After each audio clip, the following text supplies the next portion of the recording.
কৃষি নিয়ে আজ দু চারটা কথা বলবো। বাংলার রাজনৈতিক ইতিহাসের অনেক পরিবর্তন হয়েছে।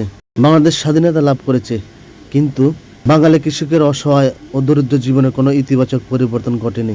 আমাদের দেশের কৃষক আজ শিক্ষাহীন, বস্ত্রহীন, চিকিৎসাহীন জীবনযাপন করছে। জনসংখ্যা বেড়েছে, কমেছে কৃষি জমির পরিমাণ, জমির উর্বরতাও কমে গেছে। ফলে বাড়তি আমাদের দেশের মানুষের খাদ্য যোগানোর শক্তি হারিয়েছে আমাদের দেশের কৃষক। পৃথিবী জুড়ে চাষাবাদ পদ্ধতি পরিবর্তন হয়েছে। বৈজ্ঞানিক পদ্ধতিতে উন্নত দেশের কৃষকের শক্তি বৃদ্ধি হয়েছে, কিন্তু আমাদের এই দেশে এখনও মান্ধাতার আমলের চাষাবাদ বহাল রয়েছে।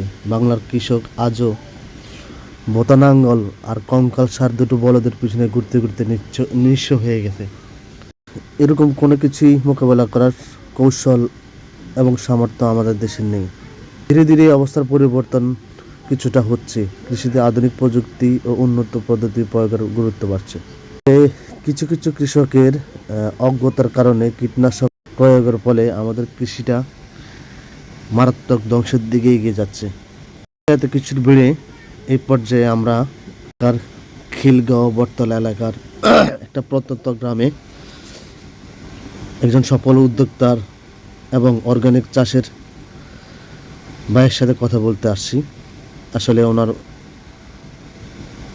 চাষাবাদের পদ্ধতিটাই আলাদা, যেটা সচক্ষে দেখলাম।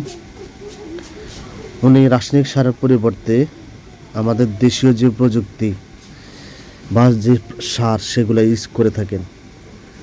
আপনি দেখবেন, ভালো করে খেয়াল করে দেখবেন যে গাছগুলো কতটা সতেজ এবং সচ্ছল।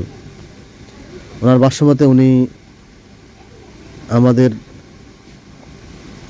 গোবরের যে সারটা, গোবরের যে সার, লতা পাতা বা খাবারের উচ্ছিষ্ট পচিয়ে উনি নিজস্ব পদ্ধতিতে সার প্রস্তুত করে থাকেন। সম্পূর্ণ কীটনাশকবিহীন একটা অর্গানিক ফসলের মাঠ উনি তৈরি করেছেন, যা সচরাচর আমাদের ঢাকা শহরে দেখা যায় না। আশেপাশের মানুষগুলাই ওনার প্রধান ক্রেতা। আসলে অনলাইনে বা ফোন কলে ওনাকে সবজির অর্ডার দিলে উনি দিতে পারে না, কারণ লোকাল চাহিদাটাই উনি দিয়ে শেষ করতে পারে না। আসলে ভালো জিনিসের কদর একটু বেশি হয়।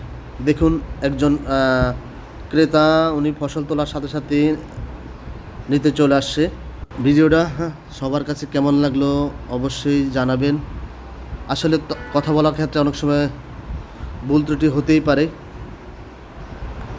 সবাই মাফ করে দিবেন। ভালো থাকবেন। আসসালামু আলাইকুম।